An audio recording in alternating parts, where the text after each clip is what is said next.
Welcome to my garage. This is my entire fabrication area. These are pretty well all of my tools, and I'm going to be doing a Scrambler build out of a 1996 Honda XR600R. And basically, I started this project a little while ago, and I kept messing up. So I thought, you know, there's not really a lot of videos on how to do something like this, and I don't really know what I'm doing. So I thought I would film what to do, maybe what not to do. Just cruising. So anyway, I bought a 1996 XR600R and pulled the wheels off, pulled the tank off, basically took everything off of it, and we're to this point. So what we're going to do is I purchased this gas tank. I got it from a company, 421 Motorsports, I think is the name of it, 421 something. Anyway, they sell this tank, it's called a bobber tank. And the reason why I selected this is it's flat across the bottom.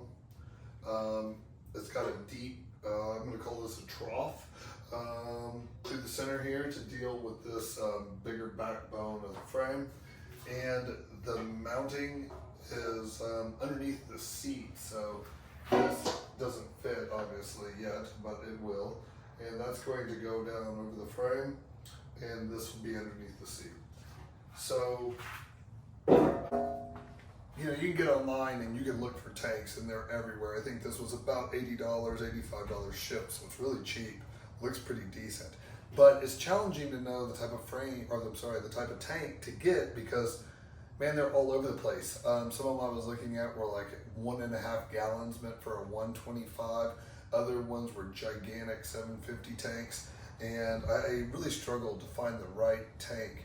And so what I did that I thought might help you out a little bit was, one is I measured the width of the engine, because I knew I wanted the tank to be about as wide as the engine. When I looked at a lot of the classic cafe racers and things, that was one of the things I noticed. If the engine was narrow, they used a narrow tank. If the engine was wide, they used a wide tank. So I measured the engine width, and then I leveled the frame out just by obviously sitting it on a motorcycle stand. And then I measured from the highest point on the frame where the tank would mount to the lowest point that I would want the tank to go. And let's say that was 7 inches, so I marked that on a page. Then I knew back here, I wanted, it didn't need to be whatever I said I was gonna call that valley. Didn't really need to exist back here, so I wanted something relatively flat. So I knew the width, I knew the length, I knew the depth of that valley, and so then it was just a matter of finding the tank. Well, as stated, I'm going to be notching the tank for this oil fill so that this can slide further forward, and I'm going to be cutting those out. What up, Nick? Oh, just working on the bike. What's up with you? Same old shit, different day. Hell yeah, dude. That's my buddy Nick. So anyway, I'm gonna notch out for this oil fill and remove these mounts. To do this notch work, I ordered this piece of 1 3/4 by 65 thousandths 4-foot long tubing for like $15 on Amazon. I have this old tank that I really messed up with the welding and all that. I thought it would be cool, because I got this old tank, to see if you could pry these off of the tank. Just so you know, you cannot do that. It pulls a hole in them. So I'm going to use a cutoff wheel.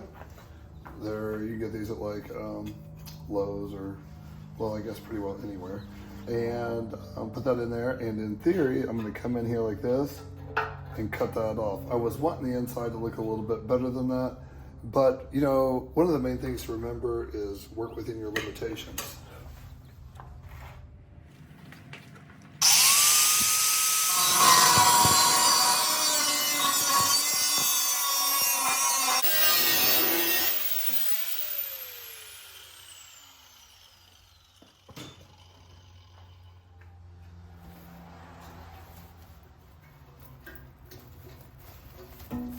Okay, well.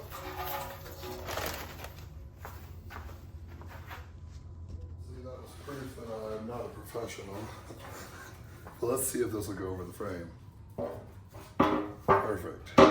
Okay, so next, I obviously want the tank to sit further forward. You can see that this oil bung is in the way. So I'm going to notch this next.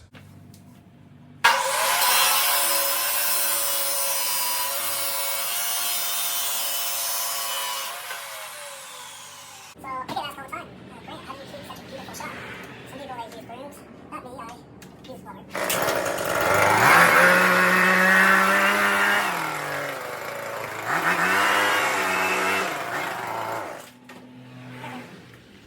So one of the cool things about this cheap tank is there's actually a center line that they've tried to sand out of it, but you can still see it really well. And that's the center line. And I have a piece of tubing that I've probably already lost, knowing me. Here it is. So I know that that is going to go in there. And the thing to remember about anytime you're working with tubing, notching, start small. And this is going to be, even though the tube is round, it's going to be more of a V shape than a rounded shape. So when you're starting out, measure the width of your tube and then undersize it. So let's say it's 1 3/4, pretend it's 1.5 inches. Then mark your height and then draw a straight line connecting the two. And that's the way I start with this type of notch. Okay, so what I've done is exactly what I said I was gonna do. That's my center line.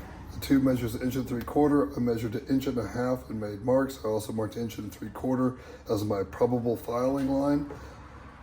As far as where to mark going up, man, I really don't know.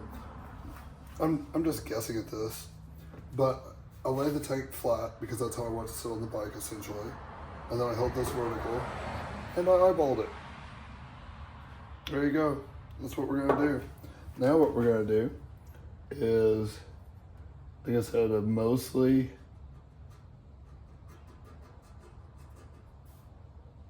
kind of a bell-shaped line.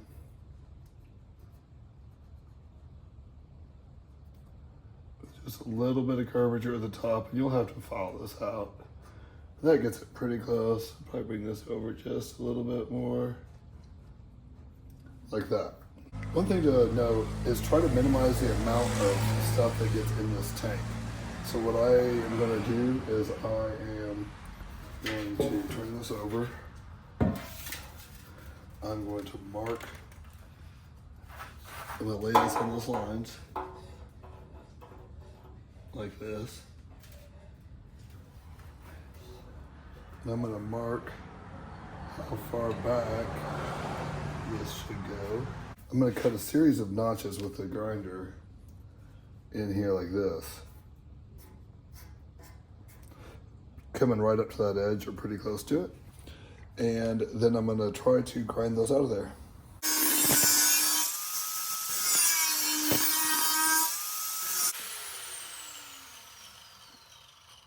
So at some point you're going to get to this and you're like, oh dude, what have I done? I've totally screwed this up.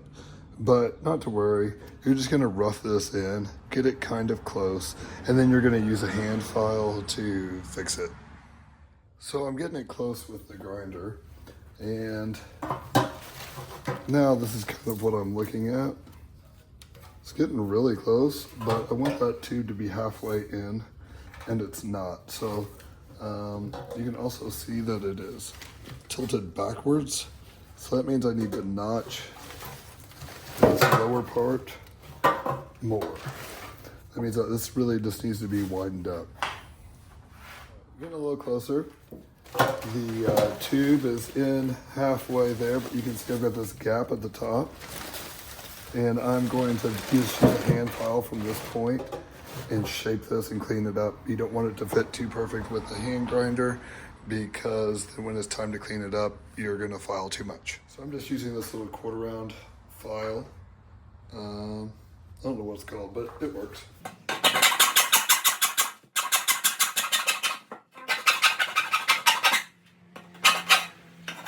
Do is check and make sure that this is level, or I should say like in line vertically with the center line.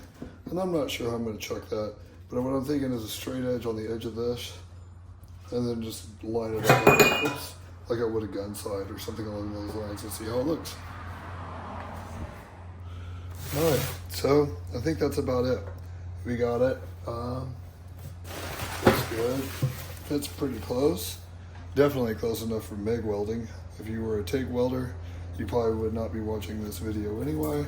But a TIG, you would need a better fit than that.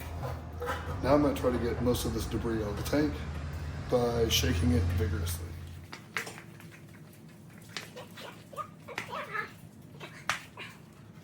I got it.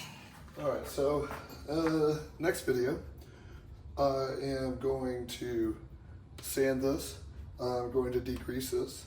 I'm going to sand this. I'm going to degrease this. And then I'm going to use the MIG welder and weld this into place. After it's welded into place, I'm going to cut off the excess and then start fixing all the holes that will be left, because even, look at that, look how good that fit is. Oh my God. Have you ever seen anything that cool? No, it's not magnetized in there. It's just pressure fit. Wow, pretty sick. Stoked on that. There you go. That's what we're gonna do next time.